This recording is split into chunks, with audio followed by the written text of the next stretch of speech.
Welcome to Bike Life Radio from KWNK 97.7 FM from the Reno Bike Project, NevadaBike.org, and BikeWashoe.org. We ride our bikes out into the world with a recorder and talk to people about their bikes and their lives. I'm Kai Plascon. Ride on.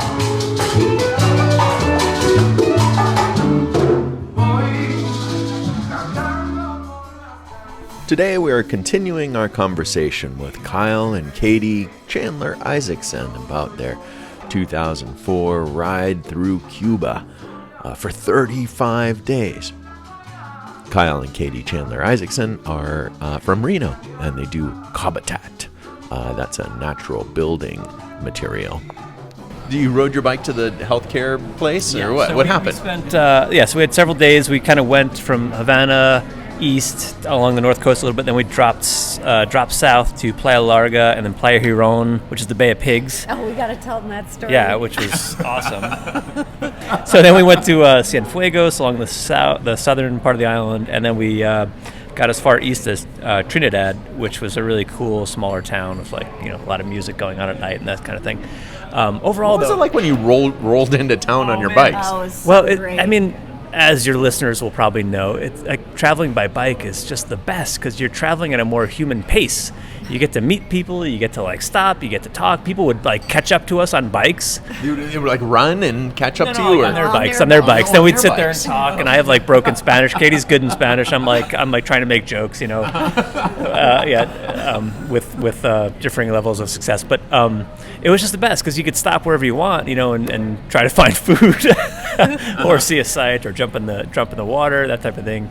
Or find a casa. Yeah, find a place to stay. So we would bike, maybe 50 kilometers or 80 kilometers, and it's such a great way to travel because that's like your day. It's like, hey, we're just gonna go from point A to point B. We're gonna bike in the morning and then get to our place and then check it out and hang out with these locals and learn some things. And so we got to go to some history museums and then and just talk to Cuban people and be like, what's going on down here? What do you think of Castro, who was still alive at that point? What do you think of America? And just have really kind of frank conversations. And the people, it was, they were the most welcoming, warm people that I've ever experienced with international travel. Huh. Amazing. Yeah, so then you got hurt.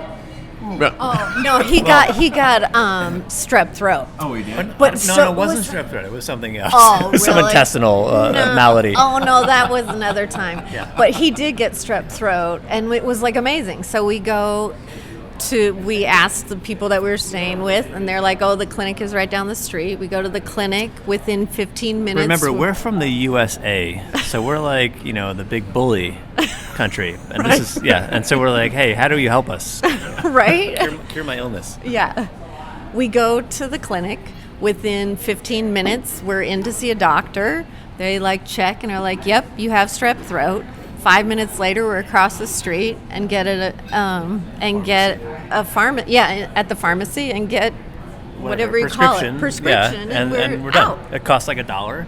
And there was no paperwork. And we're like, maybe the U.S. could have some sort of medical system that was easy like this. $1. Yeah, and with no paper, we'd have to sign here we are, we're foreigners. We don't have insurance or anything, and they have every right to hate us. It's here's a doctor, here's some pills, you're good to go. Yeah, and actually, interestingly, when we got back, we went to New York City when we were coming back, and I had to go to the bathroom. We're walking around the city, and there's a hospital. So I was like, I'll just go in there. And there's hundreds and hundreds of people and probably 65 windows and in the waiting room. And the 65 windows are all the, how are you going to pay for this type of windows? And and they all look, a lot of people look like they had a cold or something serious, Yeah. It was just nuts. The contrast was alarming. So you were corrupted by Cuba. Yeah. We were. We're now radical socialists. You started to think that things could be easy. Right. Right. Yeah. No, that was one of the best parts of that trip, though, was we know a bit of history and, our relationships with Cuba and the Bay of Pigs and the CIA and all that kind of stuff, and Castro and the socialist revolution that turned towards, the Soviet Union, all that kind of stuff, Cuban Missile Crisis. And so we read things before and then while we were there, and then got to talk to the people who went through this stuff. And it was incredible that the older people that we spoke to, 60s, 70s, 80s, were all like, the revolution was amazing. Thank God for the revolution. I didn't have shoes. Our family couldn't afford shoes before the revolution. Now we have housing, shoes, medical care, free education, all this kind of stuff. It's like, wow, that's, literacy rate at, 97% or some number like that. All these incredible and things. Nice. And they were very nice, yeah. But then there were the younger people, and everyone there has like relatives in the States.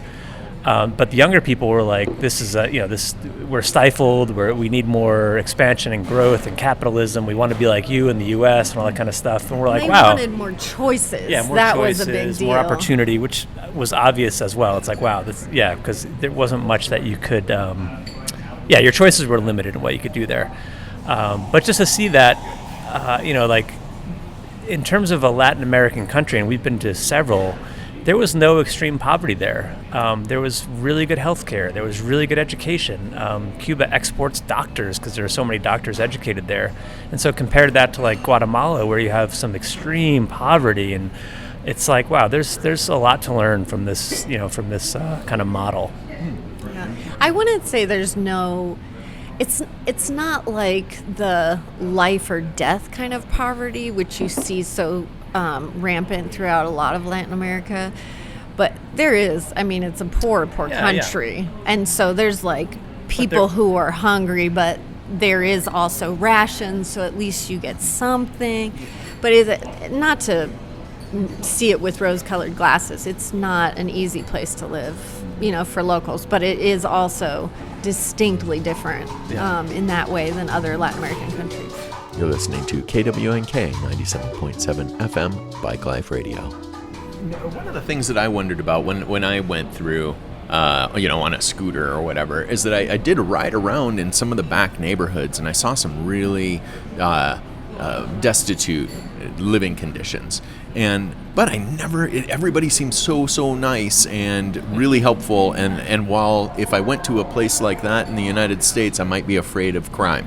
And I didn't experience any at all. Over the 35 days when you were there riding your bikes around, did you see or experience any crime at all?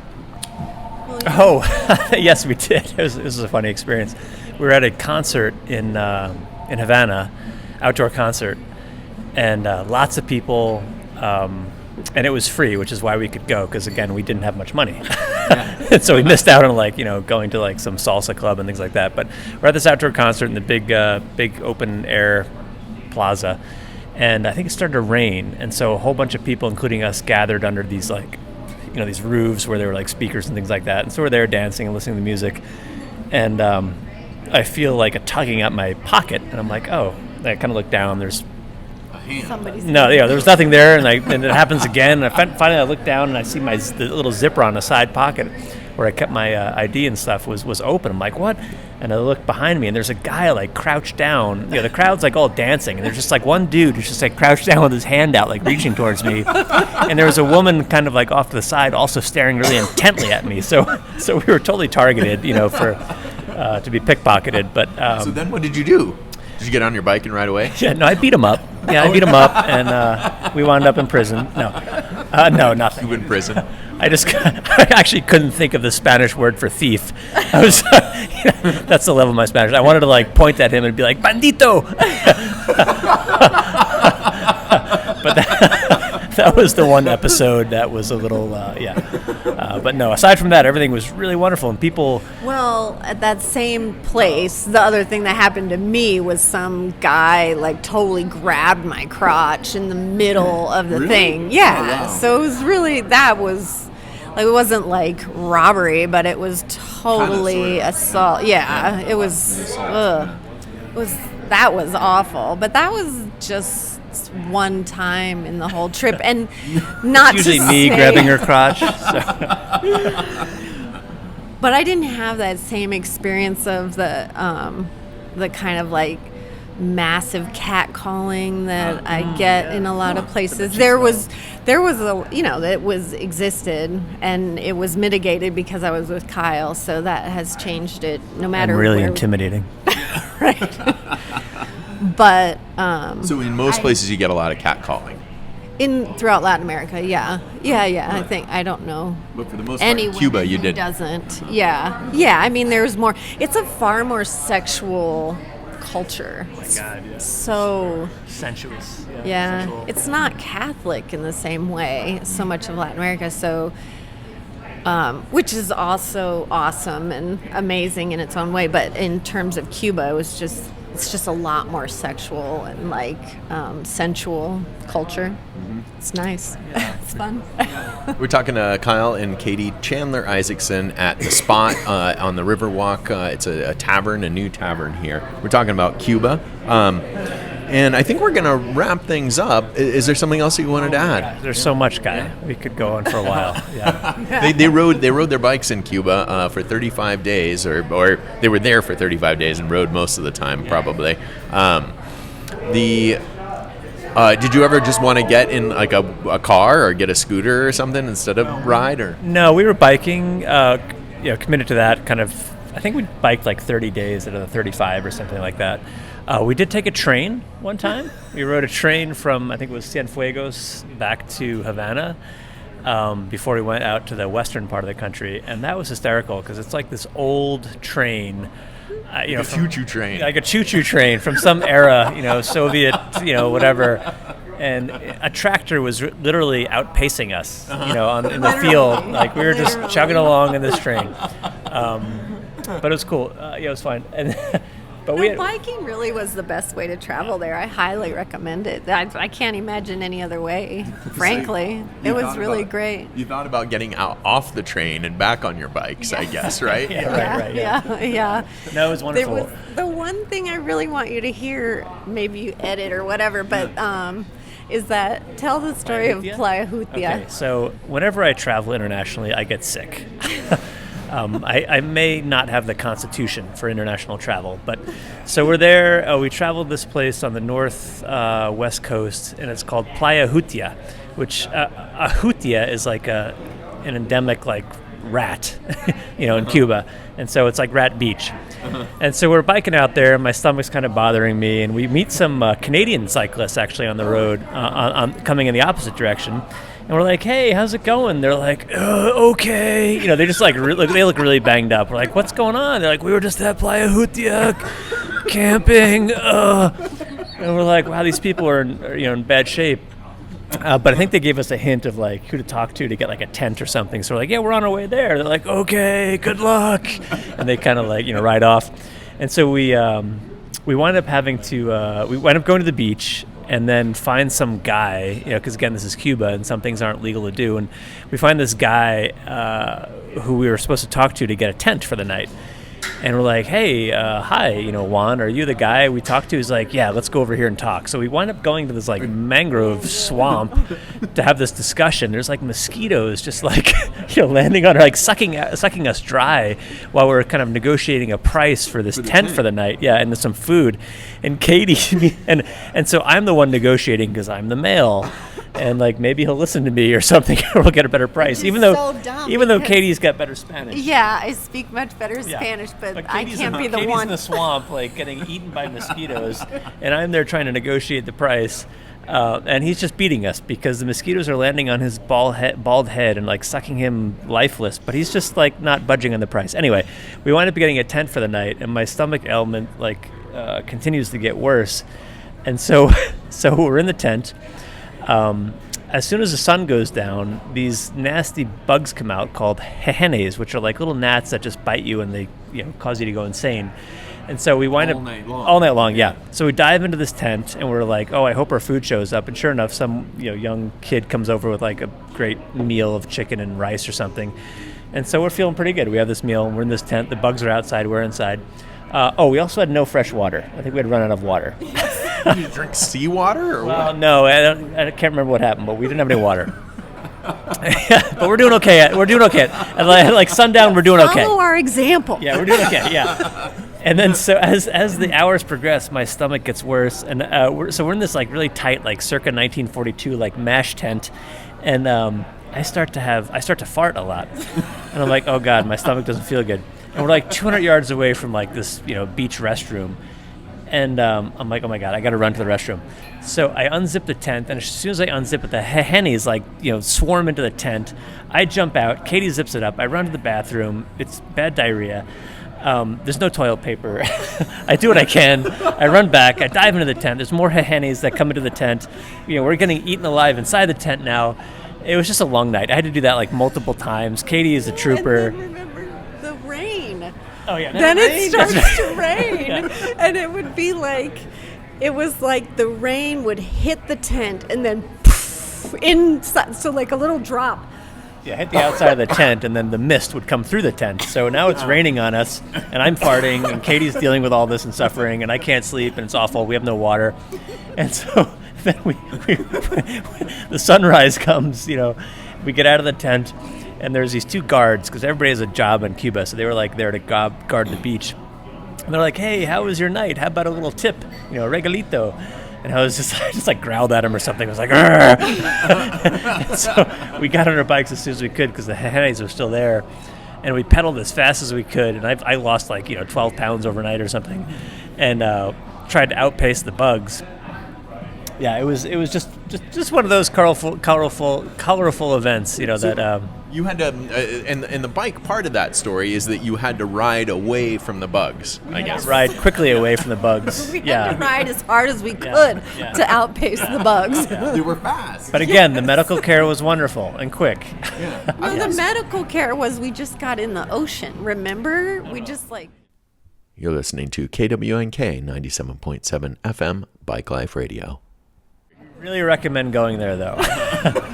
It was amazing. Yeah, it was amazing. The biking was incredible. The people were incredible. The Casas Particulares were the single best way to travel, to get to know people. Remember Christmas and New Year's? Yeah. We met this family. Gosh, we have so many stories we could share. That was a whole story. Yeah, there's a whole story. Really fast. Do you have time? Yeah, we have time. We're talking to Kyle and Katie Chandler-Isacksen at the spot on the Riverwalk, and it's a new bar. And we're talking about Cuba. They were there for 35 days in 2004, and were exploring what it was like to ride a bike around when they were there. And you've got one final story, right, Katie? Yes. All right. Yes. Okay.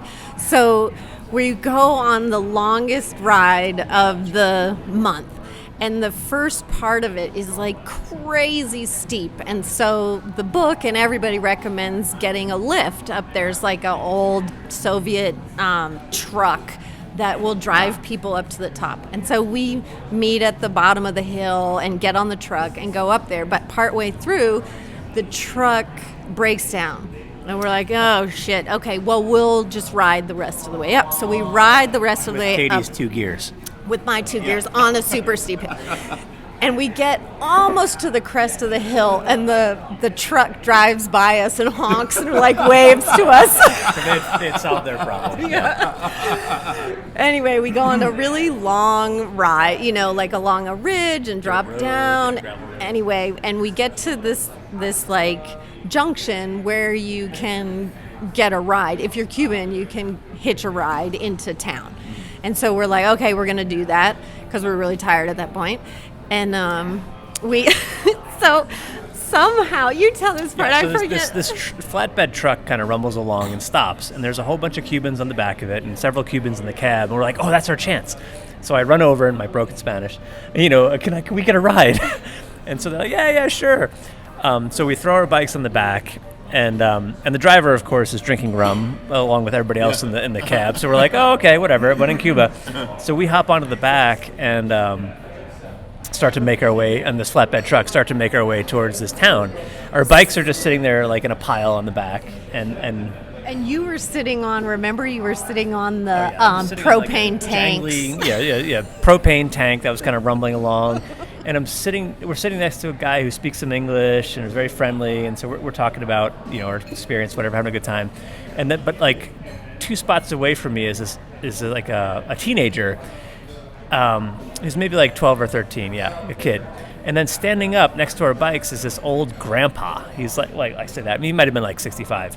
But he's just standing there, and people are like holding on to him because he won't sit down because he's like drinking rum and like kind of belligerent. We're like, oh my god, super drunk, and he refuses to sit He's down. not sitting down, so it's like somebody's holding on to hold him up. Yeah, exactly. Yeah. So as we're bumping along the road, getting closer to town, people start getting off, and eventually the guy we're talking to, the nice guy next to us, he hops off so he can get into the cab, and he says, "Oh, by the way, that old man is a fag."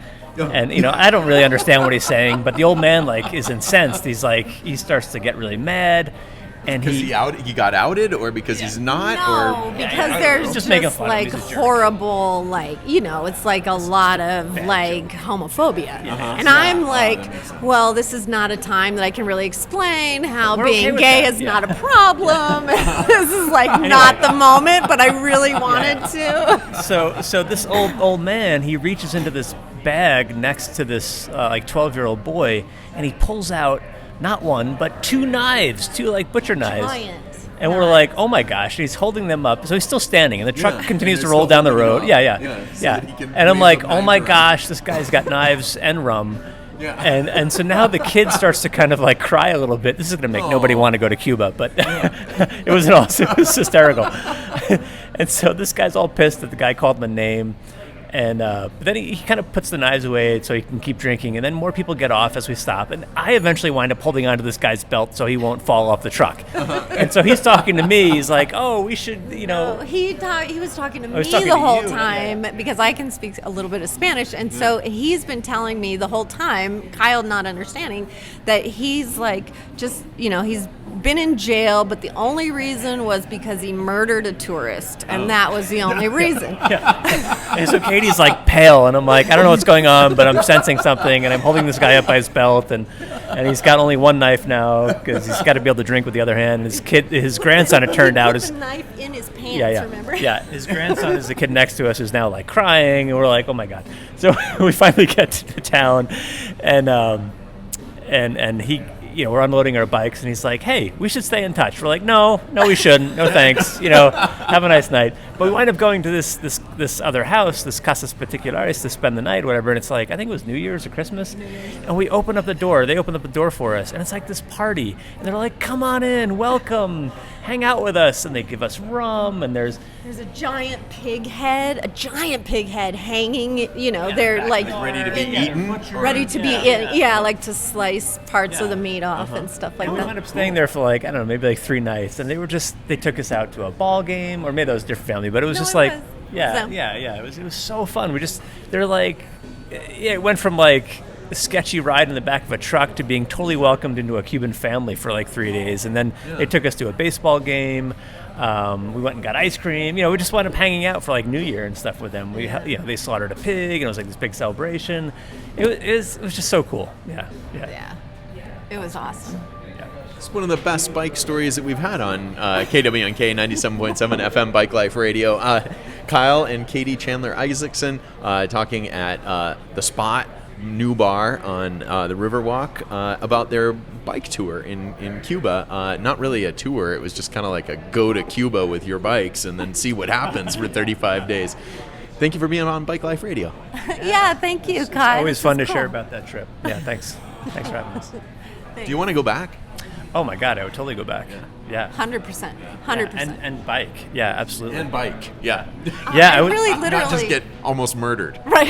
No, we didn't get almost murdered. We didn't go to Rat Beach. He was too drunk. We could have beat him up. Yeah, I could. No, honestly, I was like, I could just kick this guy off the truck. That's what I was thinking. But no, absolutely would love to go back, and would love to see how it's changed in the 20 years. With all the political stuff that's happened and their economy and that kind of stuff. Yeah. Thanks for being on Bike Life Radio. Thank you, guys. Thank you. We've been talking to Kyle and Katie Chandler-Isacksen about their ride through Cuba for 35 days. That was back in 2004. Kyle and Katie Chandler-Isacksen are from Reno, and they do Habitat. That's a natural building material. Next week, we will talk to a tour company, a bicycle tour company operating in Cuba, where you really get to know the locals. That's it for Bike Life Radio. We ride our bikes out into the world, and we talk to people about their bikes and their lives We're made possible by NevadaBike.org, BikeWashoe.org, and KWNK in Reno, Nevada, which is owned and operated by the nonprofit bike shop Reno Bike Project on Grove Street. I'm Kai Plascon. Right on.